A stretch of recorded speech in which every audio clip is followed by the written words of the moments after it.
நல்லா இருக்கீங்களா? நல்லா இருக்கோம். என்ன படத்துல எல்லாம் பாத்துருக்கீங்களா? உங்க எல்லாரோடையும் பேசுறதுக்கு வந்திருக்கேன். எனக்கு ரொம்ப சந்தோஷமா இருக்கு. இன்னைக்கு ஸ்ரீரங்கம் இந்த கோவிலோட பக்கத்துல இருந்து பேசுறது ரொம்ப ரொம்ப சந்தோஷம். ஸ்ரீரங்கம் கோவில் வந்து வைஷ்ணவ திவ்ய தேசத்துல இருக்கக்கூடிய ஒரு கோவில், ஒரு வரலாற்று சிறப்புமிக்க கோவில். சங்க இலக்கியம் அப்படிங்கிறதெல்லாம் நீங்க பள்ளிக்கூடத்துல நம்ம படிச்சிருக்கோம். சங்க இலக்கியத்துல பெயர் பெற்ற இந்த கோவில். ஆனா இந்த ஸ்ரீரங்கம் வந்துட்டு இன்னொரு ஒரு நல்ல விஷயம் இருக்கு. என்னன்னா இங்க எத்தனை இந்துக்கள் இருக்காங்களோ அதே அளவுக்கு இஸ்லாமிய சகோதர சகோதரிகள் இருக்காங்க. கரெக்டா பாருமா? எஸ். அதனாலதான் இந்த இடம் எனக்கு ரொம்ப பிடிச்ச ஒரு இடம். அதே அளவுக்கு கிறிஸ்துவர்கள் இருக்காங்க. மத நல்லிணக்கத்துக்கான ஒரு இடமாக திகழும் ஸ்ரீரங்கத்துக்கு ஒரு ஓம் பாருங்க. ஸ்ரீரங்கம் இன்னைக்கு வந்து ஒரு வரலாற்று சிறப்புமிக்க இந்த இடத்துல நின்று மக்கள் நீதி மையம் சார்பாக நம்மளுடைய மாநிலங்களவை உறுப்பினர் மற்றும் பத்மபூஷன் நடிகர் உலகநாயகன் திரு கமலஹாசன் மக்கள் நீதி மையம் சார்பாக மற்றும் முற்போக்கு என்று பேச ஒரே ஒரு கட்சிக்கு தான் இன்னைக்கு தமிழ்நாட்டுல திராணி இருக்கு.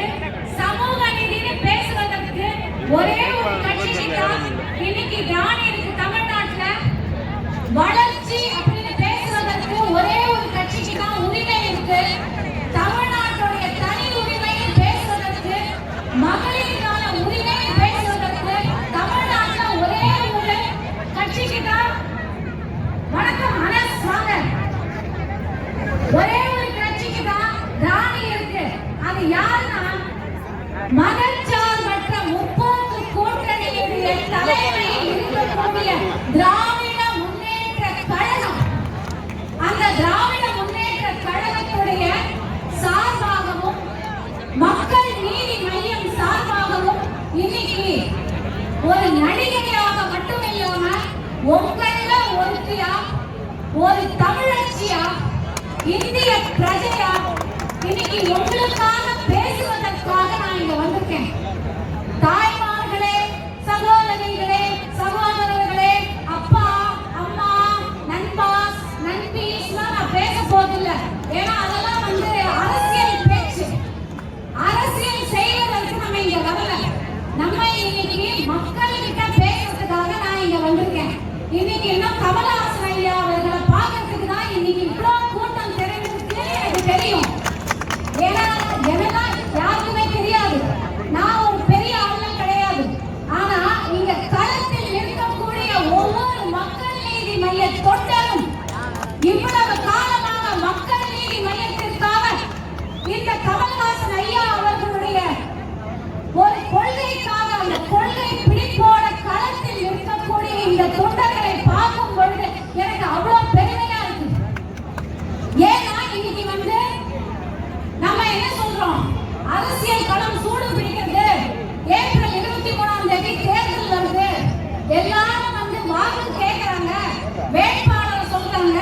இந்த வேட்பாளர் வந்து இப்படி இருப்பாரு, அப்படி இருப்பாரு, அது பண்ணுவாரு, இது பண்ணுவாருன்னா சொல்லுவோம். ஆனா நான் ஒன்னே ஒன்று சொல்றேன், இந்த வேட்பாளரை பத்தி, ஒவ்வொரு வேட்பாளரை பத்தி இன்னைக்கு ஆன்லைன்லயே எல்லாமே இருக்கு. நம்ம வேணும்னா நம்ம போய் படிச்சுக்கலாம். ஆனா ஒரு ஆட்சியை பத்தி சொல்றதுக்கு தான் நான் இன்னைக்கு இங்க வந்திருக்கேன். எல்லாருமே நீங்க கேட்கலாம், நீ ஒரு நடிகை, உனக்கும் அரசியலுக்கும் என்ன சம்பந்தம் அப்படின்னு கேட்கிற எத்தனை பேர் தயவு செஞ்சு கை தூக்குங்க. அவங்களுக்கு நான் பதில் சொல்லணும்னு நினைக்கிறேன். நீ ஒரு நடிகை, உனக்கும் அரசியலுக்கும் என்ன சம்பந்தம் அப்படின்னு யாரெல்லாம் கேட்கறீங்க தயவு செஞ்சு கை தூக்குங்க. பாத்தீங்களா, அங்க சில என்னுடைய ஆக்சுவல் நண்பாஸ் நண்பீஸ் அங்க கை தூக்குறாங்க. உங்களுக்குலாம் நான் ஒரே ஒரு விஷயம் தான் சொல்லுவேன். பேப்பரை பார்த்து பார்த்து படிக்கிற, பேசக்கூட இல்ல, பேப்பரை பார்த்து, பேப்பரை வச்சுட்டு பேசக்கூடிய, பேப்பரை பார்த்து படிச்சு அரசியல் செய்யக்கூடிய ஒரு நடிகன் நீங்க ஒரு கட்சி ஆரம்பிச்சு மக்களோட நிக்காம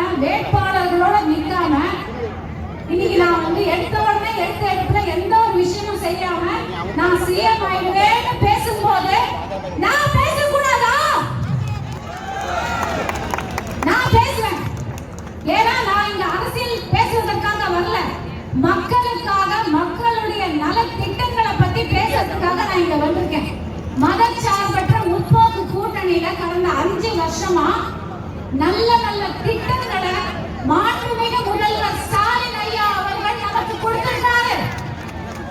இதுல பயன்பெற்ற ஆட்களை பத்தி நான் சொல்லணும்னா இங்க இருக்கக்கூடிய அத்தனை தாய்மார்களும் இதுக்கு சாட்சி. மகளிர் உரிமை தொகை எத்தனை பேர் பயனடைஞ்சிருக்கீங்க? மாசம் மாசம் மகளிர் உரிமை தொகை சகோதரி சொல்றாங்க பாருங்க, கையை தூக்குறாங்க. எஸ், மகளிர் உரிமை தொகையை வாங்கி இருக்கிற ஒவ்வொரு தாய்மாருக்கும் தெரியும் இன்னைக்கு சமூக நீதி காக்கும் ஸ்டாலின் ஐயாவுடைய அரசுல எவ்வளவு நல்ல திட்டங்கள் கொடுத்திருக்காரு அப்படின்னு. மகளிர் உரிமை தொகை 1000 கொடுத்த போது இந்த பாஜக அரசு தாமரை நாங்க முளவு செய்வோம் அப்படின்னு சொல்லி ஒரு 10-12 வருஷமா ரொம்ப முயற்சி செஞ்சு தோல்வி அடைஞ்சுட்டே இருக்காங்க. தேர்தல்ல அவங்க என்ன சொல்றாங்கன்னா இலக்காரமா பேசுவாங்க. எதுக்கு மகளிருக்குலாம் உரிமை தொகை கொடுக்கணும், 1000 ரூபாய் எதுக்கு அவங்களுக்குன்னு கேட்டாங்க. ஆனா இன்னைக்கு அந்த 1000 ரூபாவை பெறக்கூடிய பெண்கள் எவ்வளவு பயனடைஞ்சிருக்காங்க அதை பார்த்துட்டு இன்னைக்கு எல்லா கட்சிகளும் நீயா நானான்னு போட்டி போட்டுக்கிட்டு தன்னுடைய தேர்தல் அறிக்கையில நாமளும் இவ்வளவு காசு கொடுப்போம் அவ்வளவு காசு கொடுப்போம்னு கூவி கூவி தேர்தல் அறிக்கையில இன்னைக்கு வந்து சத்தியம் பண்ணிட்டு இருக்காங்க. இத முதல்ல கொண்டு வந்தது யார் அப்படின்னு பாத்தீங்கன்னா மாண்புமிகு முதல்வர் மு.க. ஸ்டாலின் ஐயா அவர்கள். அதுக்கு முன்னாடி மகளிர் உரிமை தொகைங்கிற ஒரு ஐடியாவே தமிழ்நாட்டில் விதிச்சது எங்களுடைய மக்கள் நீதி மையத்துடைய தலைவர் மாண்புமிகு மாநிலங்களவை உறுப்பினர் பத்மஸ்ரீ பத்மபூஷன் திரு கமலஹாசன் அவர்கள். அவருடைய வழிகாட்டுதல் தான் இன்னைக்கு இந்த மகளிர் உரிமை தொகைங்கிறது ஒரு கனவா இருந்தது, இன்னைக்கு நனவாயிருக்கு. அதுக்கப்புறம் எவ்வளவு திட்டங்கள்ங்க குழந்தைகளுக்காக எத்தனை திட்டத்தை பத்தி நம்ம பேசலாம். குழந்தைகளுக்காக இன்னைக்கு வந்து முதல் கடையா ஒரு காலத்துல அதாவது ஒரு மதிய உணவு திட்டம் அப்படின்னு தமிழ்நாட்டில் ஆரம்பிச்சாங்க. குழந்தைகள்லாம் ஸ்கூலுக்கு போகும்போது நீட்டா போலாம், அங்க போனா அவங்களுக்கு வந்து லஞ்ச் கிடைக்கும், சுட சுட அவங்களுக்கு சாப்பாடு கிடைக்கும், முட்டை கிடைக்கும். அவங்க கல்வியில வந்து வளர்ச்சியில குழந்தைகளுடைய எதிர்காலத்து மேல முதலீடு செஞ்சாங்க. இன்னைக்கு ஐயா நான் எல்லாத்த பத்தியும் பேசுறேன், நீங்க எனக்கு எடுத்து கொடுக்க வேண்டாம் பாயிண்ட்ஸ். பேப்பர் வச்சுட்டு பேசுறதுக்கோ பேப்பரை பார்த்து படிக்கிறதுக்கோ நான் உச்ச நட்சத்திரம் கிடையாது. உச்சத்தை விட்டுட்டு வந்த நட்சத்திரம் கிடையாது. நான் இன்னும் சினிமாவில் நடிச்சுட்டு தான் இருக்கேன், நடிப்பேன், நாளைக்கும் போய் நடிப்பேன், ஷூட்டிங் போவேன். எல்லாத்தையும் விட்டுட்டு நான் வந்து மன வலியோட வந்திருக்கேன், உடல் வலியோட வந்திருக்கேன் அப்படின்னா நான் பேச மாட்டேன். உடல் வலியோட இருந்தா அவரு பிசியோதெரபிஸ்ட போய் பார்க்கணும், ஏற்கனவே அதை சொல்லியாச்சு. மன வலி இருந்தா நல்ல மருத்துவர் யாராவது இருப்பாங்க, அவரை போய் பார்க்கணும். அதனால எனக்கு நீங்க எடுத்து காட்டாதீங்க, எனக்கே தெரியும். மதிய உணவு திட்டம், ஆனா கலைஞர் ஐயா அன்று கொடுத்த மதிய உணவு திட்டத்தை தொடர்ந்து இன்னைக்கு மாண்புமிகு முதல்வர் மு.க. ஸ்டாலின் ஐயா அவர்கள் என்ன கொடுத்திருக்காரு?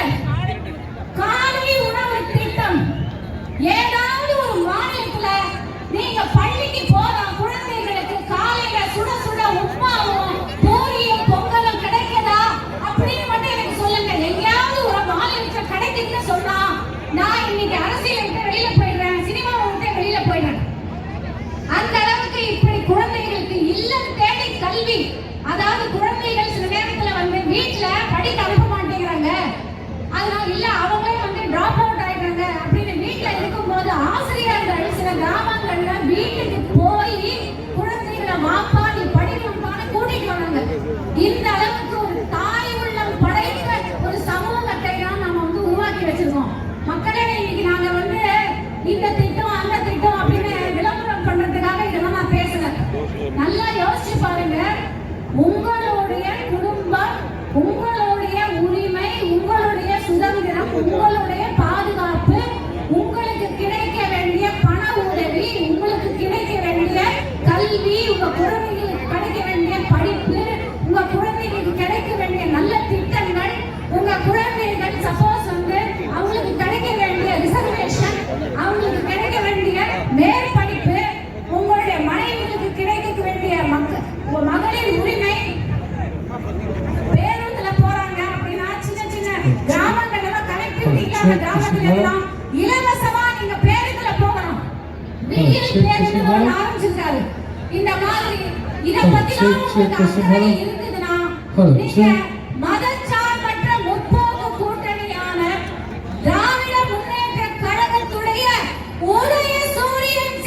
வாக்களிப்பீர்கள் என்று நான் நம்புகிறேன். Hello check check. Hello check. மைக்க செக் பண்ற சகோதரரே கொஞ்ச நேரம் வெயிட் பண்ணுங்க. Hello check check. Hello check. அவங்க வேணும். Hello check testing. Hello check testing. Hello hello hello.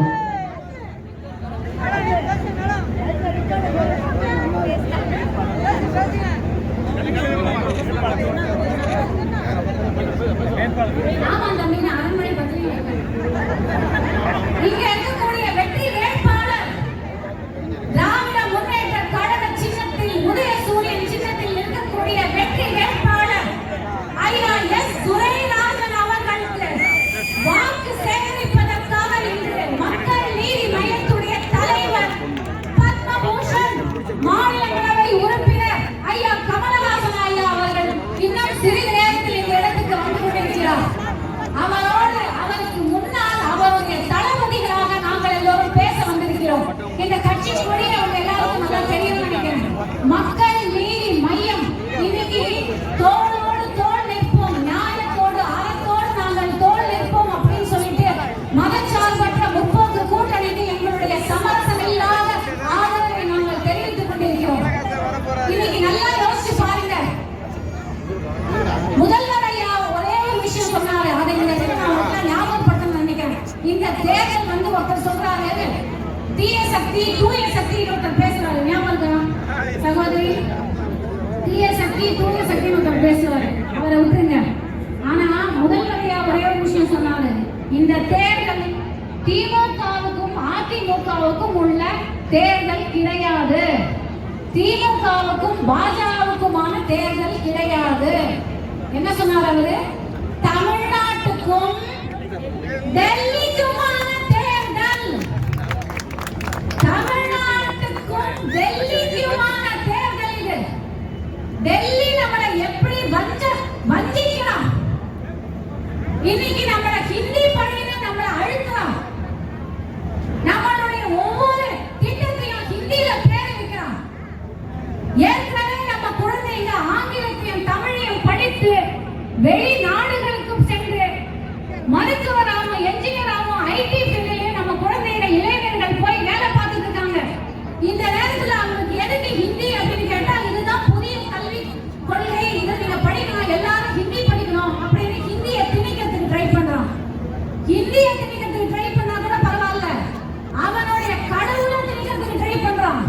நம்மளுடைய கடவுள் பாண்டி முனீஸ்வரர் ஐயனார நம்ம கடா வெட்டி, அம்மா நீங்களும் சொல்லுங்க, உங்க கோயில்கள்ல கடா வெட்டி நீங்க வந்து வழிபடுவீங்களா மாட்டீங்களா? கறி சாப்பிடுவீங்க. ஆனா அவன் சொல்றதெல்லாம் என்ன? நாங்க சொல்ற அந்த கடவுள், அவர் வந்து ஒன்று சொல்லுவாங்க பார்த்தீங்களா, இத சொல்லுங்க சொல்லுங்கன்னு சொல்லுவாங்களே, அந்த கடவுளை நம்மளுடைய கடவுளா ஏத்துக்கிறோம் அப்படிங்கிறான். அதே மாதிரி அவனுடைய பண்டிகைகளை நம்ம ஏத்துக்கிறோம்னு சொல்றான். அதுக்கு இந்த மாதிரி அவன் சொல்ற அத்தனை விஷயங்களுக்கும் இன்னொன்னு சொல்றேன், இஸ்லாமிய சகோதர சகோதரிகள் இங்க நிறைய பேர் இருக்கீங்க. இதே பாஜக அரசு, ஐயா வணக்கம், பாய் வணக்கம், உங்களுக்கே நல்லா தெரியும் பாஜக அரசு இன்னைக்கு செய்யக்கூடிய தந்திரங்களாலையும் சூழ்ச்சிகளாலையும் தமிழ்நாட்டில் இருக்கிற இஸ்லாமியர்கள் எவ்வளவு அச்சுறுத்தல்களுக்கு ஆளாகி இருக்கின்றனர், அவமானங்களுக்கு ஆளாகி இருக்கின்றனர் என்று. இஸ்லாமியர்களாலே வந்து ஏதோ நமக்கு வந்து ஒரு சகோதரத்துவம் இல்லாத ஒரு அந்நிய குழு அப்படிங்கிற மாதிரி நமக்குள்ள ஒரு பிரிவினைவாதத்தை ஏற்படுத்தலாம். அதனாலதான் இந்த ஸ்ரீரங்கம் போன்ற இடம்லாம் ரொம்ப முக்கியமான ஒரு தொகுதி நான் சொன்னேன். ஏன்னா இங்க எத்தனை இந்துக்கள் இருக்காங்களோ அதே அளவுக்கு இஸ்லாமியர்களும் எவ்வளவு வருஷமா நம்ம மத நல்லிணக்கத்தை இங்க வாழ்ந்துட்டு இருக்கோம். நம்ம கூடவே பிறந்து வளர்ந்த நம்மளுடைய நண்பர்கள், நம்மளுடைய சகோதரர்களுக்கு ஒரு அச்சுறுத்தல் ஏற்படும் பொழுது அந்த பாசிச பாஜக அப்படின்னு நம்ம ஏன் சொல்றோம், எல்லாத்தையும் நம்ம மேல அழுத்தம் கொடுக்கிறோம், எல்லாத்தையும் நம்ம மேல திணிக்க ட்ரை பண்றோம். அந்த மாதிரி பண்ணும் பொழுது ஒரே ஒரு நபர் என்ன பண்ணாரு, அடிமை கோலம் பூண்டு அந்த பாஜக அரசுக்கு இன்னைக்கு இந்த கால் ஊன்றுவதற்கு ஒரு வாய்ப்பை ஏற்படுத்தி கொடுத்திருக்காங்க ஒரு குழு. அவங்களை பத்தி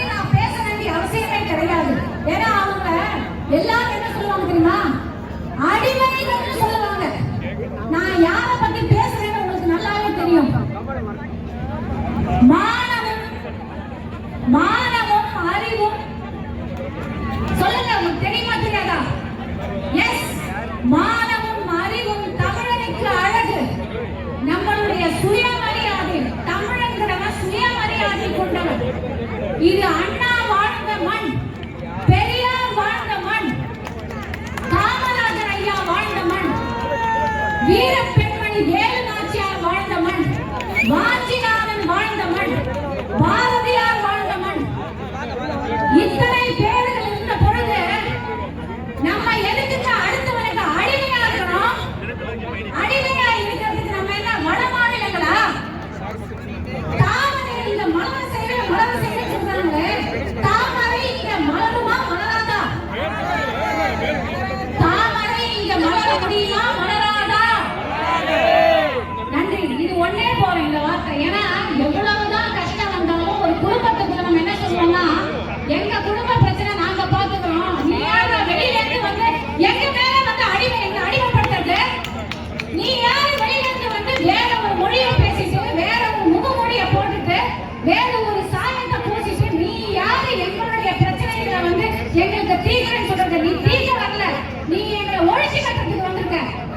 மாற்றான் தாய் குழந்தைகளாக தமிழ்நாட்டை வந்து அவங்க பயன்படுத்திக்கிட்டு இருக்காங்க. அவங்களுக்கு நம்மளுடைய வளர்ச்சி பாதையை பார்த்து வயிறு எரியுது. அதை பார்க்கும்போது எனக்கு வயிறு எரியுது. ஏன்னா இன்னைக்கு தமிழ்நாடு வந்து இந்தியாவிலேயே 2வது இடத்தை பிடிச்சிருக்கு வளர்ச்சியில. கடந்த 5 வருஷத்துல உங்களுக்கு தெரியுமா தெரியாது ஐயா? எல்லாரும் வந்து எங்க போறீங்கன்னு தெரியாது. ஆனா சில திட்டங்களை பத்தி சொல்லி ஆகணும். உங்க எல்லாரும் நீங்க பயனடைஞ்சிருக்கீங்க அப்படின்னு நான் நினைக்கிறேன். நான் ஏற்கனவே சொன்னது மகளிர் உரிமை தொகை, விடியல் பேருந்து, தாய்மானவர் திட்டம் அப்படின்னு சொல்லிட்டு நம்மளுடைய முதல்வர் ஸ்டாலின் ஐயா அவர்கள் கொண்டு வந்த அந்த தாய்மானவர் திட்டம், அதை பத்தி நீங்க எல்லாம் பார்த்திருப்பீங்க. இங்க எத்தனையோ முதியவர்கள் இருக்காங்க. நீங்க எல்லாம் அந்த திட்டத்துல பயனடைஞ்சிருப்பீங்க. வீடு தேடி உங்களுடைய ரேஷன் பொருட்கள் வரும். நீங்க ஒரு 60 வயசுக்கு மேல இருக்கிற ஒரு முதியவரா இருந்தா எங்களுடைய கொடி பறக்கிறது பாருங்கள். மக்கள் நீதி மையத்துடைய கொடி பறக்கிறது.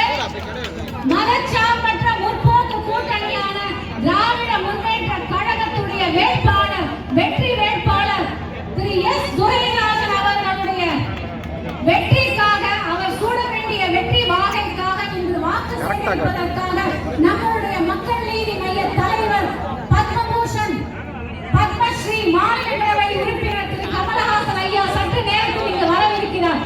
கமலஹாசன் சாரை பார்க்கறதுக்கு யாரெல்லாம் வெயிட் பண்ணிட்டு இருக்கீங்க? எல்லாருமே இங்க வெயிட் பண்றோம். நானும் அதுக்கு தான் வெயிட் பண்றேன். நம்ம எல்லாரும் வந்து ஒன்னே ஒண்ணுதான். நான் சிம்பிளா சொல்லி என்னுடைய உரையை முடிச்சுக்கிறேன். ஏன்னா அடுத்த இடத்துக்கு நான் இப்ப போனோம். ஒன்னே ஒண்ணுதான் நான் சொல்றேன். நீங்க திருப்பி இந்த கட்சிக்கு நான் ஓட்டு போடுறேன், அந்த கட்சிக்கு ஓட்டு போடுறேன், ஏதோ மாற்றம் வேணும் அப்படின்னு நீங்க சொல்லும் போது, எனக்கு மாற்றம் வேணும், மாற்றம் வேணும் அப்படின்னு நீங்க சொல்லும் போதுதான் என் காதுல என்ன தெரியுமா விழுது? என்ன விழுது? மாற்றம் வேணும் அப்படின்னு எனக்கு விழுது. ஏன்னா ஏற்கனவே நம்ம ஒரு வளர்ச்சி பாதையில போயிட்டு இருக்கோம். மாற்றம் வேணும், மாற்றம் வேணும்னா நான் ஒரே ஒரு கேள்வி தான் கேட்பேன். அம்மா அப்பாவை நம்ம மாத்துவோமா? தம்பி தங்கச்சியை மாத்துவோமா? அண்ணன் தம்பியை மாத்துவோமா? நமக்கு ஒரு விஷயம் கொடுக்கப்பட்டிருக்கும் பொழுது என்ன மாற்றத்தை நீங்கள் எதிர்பார்க்கிறீர்கள்? என்ன மாற்றத்தை அவங்க கொடுத்துருவாங்க அப்படின்னு எதிர்பார்க்கிறீங்க? மாற்றம் வேணும், மாற்றம் வேணும் ஒரு நரேட்டிவை செட் பண்ணி வச்சிருக்காங்க. ஆனா என்ன மாற்றம் நீ கொடுக்க அப்படின்னு கேட்டா அதுக்கு பதிலே கிடையாது. அந்த work from home candidate corona batch all பாஸ்ல போட்டு எல்லா குழந்தைகளையும் ஆல் பாஸ் பண்ணி ஆக்கினார் ஒருத்தர். ஆனா இன்னைக்கு வீட்டுக்குள்ளேயே உட்கார்ந்து ஒர்க் ஃப்ரம் ஹோம் கேண்டிடேட்டா ஒரு கேண்டிடேட் ஒர்க் பண்ணிட்டு இருக்காரு. அவருடைய வேட்பாளர்களை பார்த்தாதான் எனக்கு ரொம்ப பரிதாபமா இருக்கு. ஏன்னா அந்த வேட்பாளர்கள் அவருடைய டூப்பை சினிமால தான் டூப்பு போடுவாங்க. ஆனா இன்னைக்கு அரசியல் கட்சியில கூட டூப்பு போட்டு வாக்கு சேகரிக்க முடியும் அப்படின்னு தெரியாது.